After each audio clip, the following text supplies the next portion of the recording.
All right, here's my 2017 Beta Cross Trainer. I'm gonna share with you some of the mods I've made on this bike. One big mod was to take the engine to the next level, more like the 300RR. First mod I made though, I had some leaky fork seals. And so as most people are aware, these front forks wash out. So I decided to go with first mod is the 15 weight fork oil, which has made a difference. Not a huge difference, but it's noticeable. When you hit that front brake, the front end wants to dive. And then, that could lead to your front tire washing out, especially when cornering. So yeah, 15 weight fork oil. It has slowed the compression down a little bit. I think my next mod for these front forks, I'm not really wanting to spend a ton of money on the bike. It's a great bike, especially for what it is for trials / enduro sort of mix. I take it up in single track up in Idaho and Utah. I currently live in the Spanish Fork area, and so there's quite a few mountain ranges here that I'd like to ride. And I'm not launching this thing real fast and hard, and I'm certainly not doing full speed runs on it, in 6th gear, which this front end can be unstable at those speeds anyway. So you want to watch out for that. So if you have a cross trainer and it's not the 2020 or the 2019, you might consider maybe putting in a heavier fork oil. So I just went with the 15 weight, and again, it's made a difference. So my next mod, so let me back up. So I'm 150 pounds with my gear on, and I'm 5'9", and so this bike fits me perfectly. But even then, these forks are still quite dangerous when you hit that front brake. I've washed out. So, but my next mod will be the K9 spring. I'll give that a shot. And that's not terribly expensive. I'm certainly not going to go get new forks for this bike. I mean, the bike does a great job, especially for what it's intended for, and that's light trials, light enduro stuff. So, although you can push the limits on this bike, it's incredible. So that's that mod.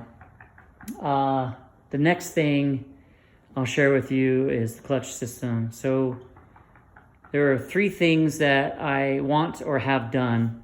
The first thing was I've got the Midwest clutch lever, which has decreased the pull, the power it takes to pull this lever. The stock, it's interesting that the stock hydraulic clutch lever is fairly stiff. I mean, it takes quite an effort to pull it in. So I thought, what the heck, I'll just try the Midwest. It's been great so far. It's actually helped me with my slower wheelies and then my climbing over stuff. I've really enjoyed it. That's not the full story. I also added the clutch, sorry, the lighting's not the best here. I've added the clutch slave cylinder from a 350RR race, and that's decreased the pull as well. So with the combination of the clutch slave cylinder and this Midwest clutch lever, the pull is much lighter. So I guess the numbers are 15% lighter with the clutch lever and another 8% lighter with the 350RR clutch slave cylinder. So, and that's actually a very good mod when you're learning how to work the clutch, especially when you're hopping over things, climbing over things, rocks, trees, and just trying to have a little bit better control. This really helps. So where it engages and releases is right about here. So on my stock clutch lever, it was a little bit further out here, whereas this one is right about here. And of course you can adjust that on this. And that's a whole nother video on how to adjust the Midwest clutch lever, because there's a few steps you have to take to get it dialed in just right, so if you don't have clutch slippage. Okay, so let's get to the engine. So what I did was these bikes are basically a detuned 300RR when we're talking about the motor. And so I took it upon myself to make some changes. And so let me just grab a couple things here. So one of the first mods well, actually I did this all in combination. I shouldn't say first mod, but so what I did was this spacer fits right behind this, this cover on the left side of the motor. So you remove this spacer and there's a gasket on both sides of this spacer. So you're only gonna end up needing the one gasket just for this cover here. So when you move this spacer out, the stock bolts, these bolts here are a little bit longer than what you're going to need. So I think if you go to the Beta website, you can get the 300RR flange bolts right here. These 4 bolts here, here, here, and here. And they're about 5 millimeters, I think, shorter than the stock ones. So make sure you pick those up because these will be too long. This cover will be it'll be loose. So you remove that.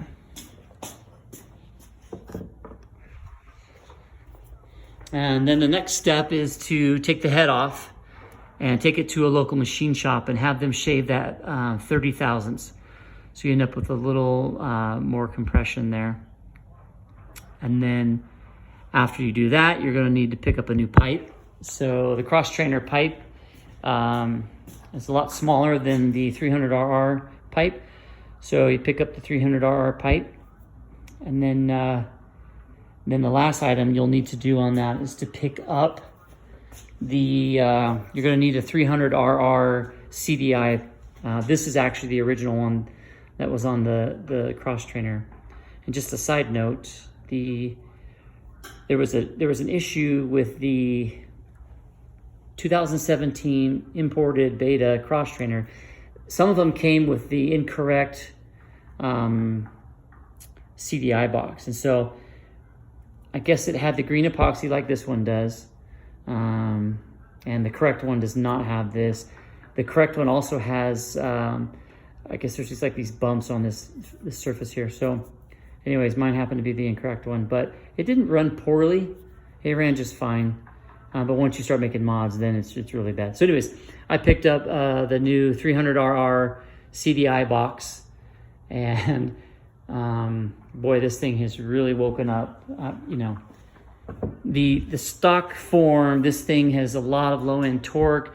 It's very controlled linear power, but I wanted something a little bit more than that. And I know that when you add power, you need to modify the suspension, and that would include these forks. But I didn't want to spend a ton of money on this. I'm just kind of slowly trial and error working with this. So like I said earlier, I'm going to go ahead and go with the K9 spring on this guy here, and then that should suffice. And then, you know, adjust my forks to my weight. So and then the last mod I made was the bike has the Electron carburetor on it right now. And this bike, sorry, it's kind of dark in my garage and the bikes are really dirty. But so with this combination with shaving the head, removing the plate, the spacer plate, getting the 300RR CDI box, and then piping it with Electron carb, this thing it screams. It has tons and tons of power, but it's still very manageable. These are great bikes. I've really loved it. And then the last thing I'm going to do is, when I bought it from the previous owner, he's had it for 2 years, and he's looped the bike. So there's some loose plastic here, and the stickers have come off over here. Actually, just so you know, if you go to the Beta website and you order all new plastics, $100. So these parts for this XTrainer are very affordable. They're great. So so here's some of the new plastic that I got for it. I mean, I didn't really need this front, but the whole kit was only I think it was like $104 or something like that. So I've got all new plastics for the bike, and I'll be putting those on after I continue practicing my slow wheelies, because you know how it goes. You either loop it or you drop the bike. So I'm still learning some of the enduro tricks of the trade to get myself a little bit better. I mean, I did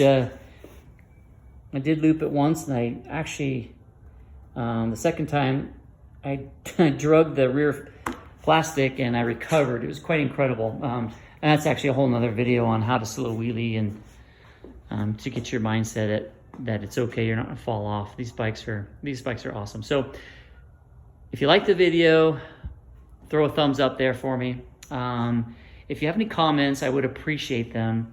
Like I said, I live in Utah. I'm in the Spanish Fork area. You know, if you have any comments and you want to reach out and chat, we can. That'd be great. Otherwise, let me know what your thoughts are on the mods on these, what you've done to your cross trainer, or if you need further information like part numbers, I can get those to you. Actually, I can share those part numbers with you real quick. So on the clutch slave cylinder, the part number for that, for the 350RR Race Edition, this is the part number right here. Just in case you can't read it, it's a 029 03 080 8000, and that was from Beta. I think it was like $70 with tax or something like that. The CDI box, let's see here. I've got a receipt here somewhere. Yeah, so the CDI box, okay. So yeah, I bought the CDI box for $357, and it's for the 300RR, and there's the part number. It's a 026 400 228 200. And yep, 70 bucks for that. Well, it's 80 with tax for that slave cylinder. Let's see if I'm missing anything here. I don't have the part number for the flange bolts, but you can call any of the Beta dealers and get those pretty easily. I just thought I'd give you those other part numbers just in case. So, all right, thanks for watching the video.